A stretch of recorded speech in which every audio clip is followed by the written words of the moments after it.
Gemini, hi! Welcome to Mr. Queen PH at titingnan natin ang energies na parating sa inyo ngayong second quarter ng 2024. So that's April, May, June.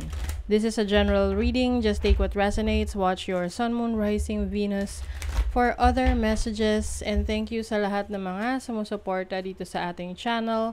Just a reminder, gamitin nyo lamang ang reading na to bilang gabay. Pa-follow, like na rin ang ating Facebook at TikTok. Lahat po yan Mr. Queen PH. Like, share, subscribe, turn on post notifications para lagi kayong updated sa ating mga readings. And if you are interested in private readings, meron tayong link sa description at sa pinned comment. Yan, paki-check nyo na lang. So, let's see Gemini, second quarter, 2024.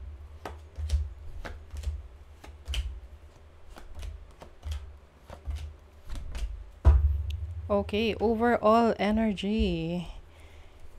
The King of Wands na feminine energy. So this is creative, pagiging creative, no? So I think you will explore your creative talents, yung skills mo.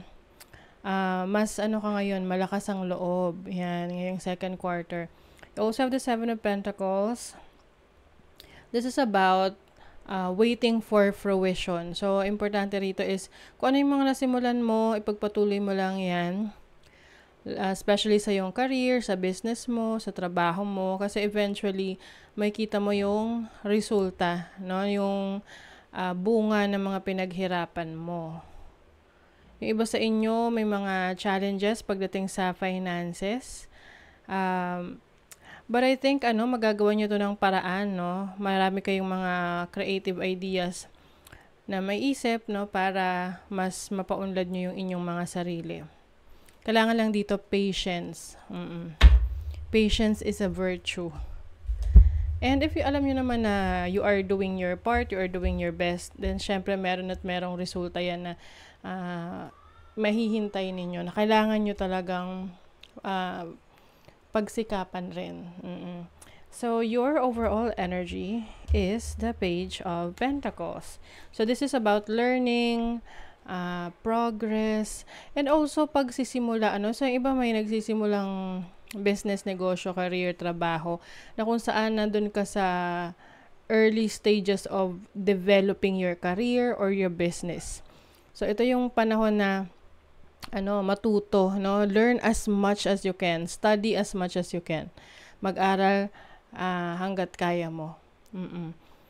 Para mas mapaunlad mo yung nasimulan mo. So, kung ikaw may trabaho, kung may mga nag-open na training, mga schedule ng training sa trabaho mo, then, mag-enroll ka dyan, no? Sumali ka sa mga training, seminar, conventions, kasi yun yung magdadagdag ng skills and knowledge para sa'yo. Kung ikaw naman ay may business, ito yung pwedeng magkakaroon ka ng self-study, research, development, no, ng mga produkto or services mo, kung paano mo pa to mas mapauunlad at mapalalago. So, your challenge is the Nine of Cups. Maaring may mga wishes ka sa ngayon na parang natatagalan na dumating sa'yo. So, you have to check as well kung ready ka na ba to receive that, no? Or meron kang kailangang ayusin, baguhin sa sarili mo. Especially mga bagay na minamadali mo. Kaya nga importante sa'yo ngayon yung patience. Oo. Na may mga bagay na kailangan may pagdaanan na proseso para, kumbaga, hindi siya hinog sa pilit. Kasi 'di ba pag minadali mo, pinitas mo agad yung bunga, hindi pa naman siya hinog, no? So, hinog sa pilit, mapait or mapakla, 'di ba? Oo. So, kailangan dito patience. You also have the Eight of Pentacles as your opportunity. So, this is mastering your craft. Maraming butterflies. So, butterflies, they symbolize transformation, changes, and maaring you will explore a new, another side of you. So, example, meron kang trabaho ngayon, you are employed, maaring mag-explore ka ng mga bagay na interesado ka, na pwede mong maging libangan sa una and eventually pwede mo siyang pagkakitaan. Halimbawa, nahihilig ka ngayon sa paghahalaman. So, ano siya, hobby mo, libangan mo lang, pagtatanim, ganyan. And then eventually, nagustuhan mo, and then pwede kang magbenta ng mga halaman. Ganon. So, anything na nandun yung passion mo, yung interest mo, I see you improving on that, no? Mastering your craft. So, your blessing is the Two of Cups. So, maaring merong blessing of partnership, relationship, romantic, no?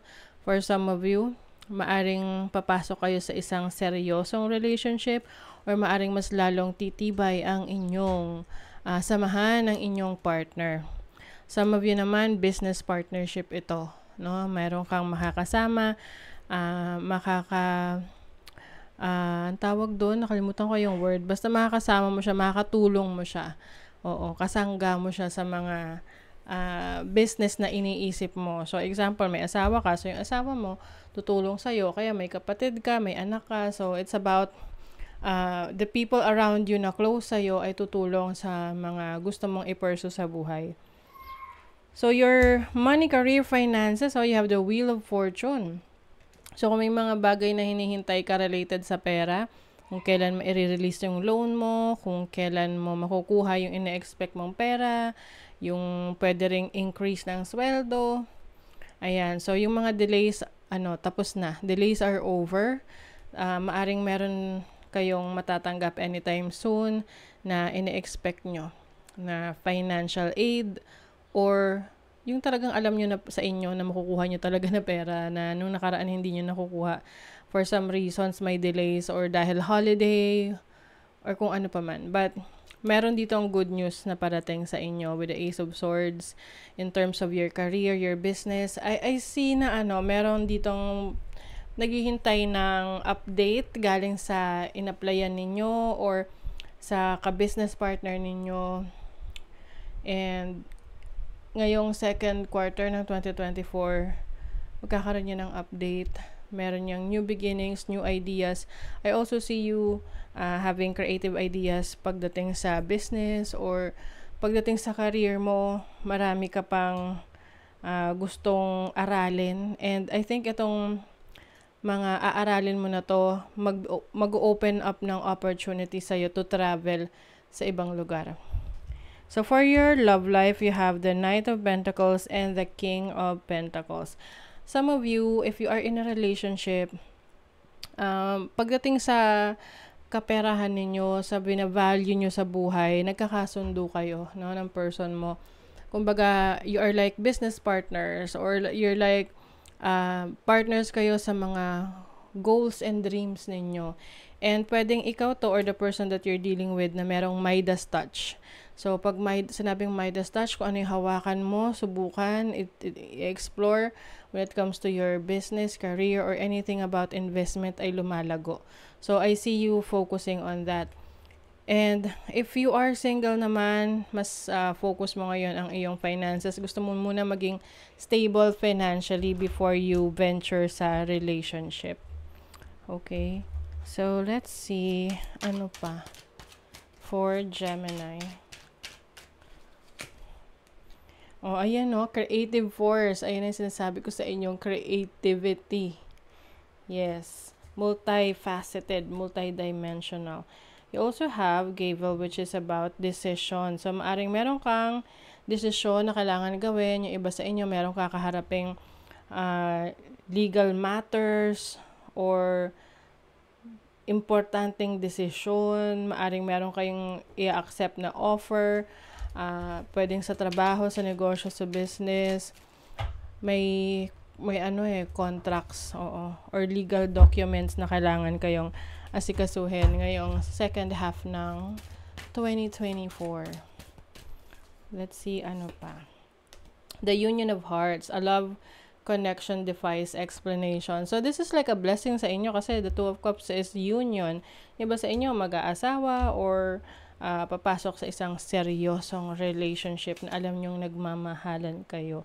So, embrace your emotions, allow your feelings to surface and be accepted. So, mas magiging sensitive ka sa nararamdaman mo magkakaroon ka ng awareness of kung paano ka dapat mag-react sa mga bagay-bagay, lalo na kapag masyadong emotional, oo.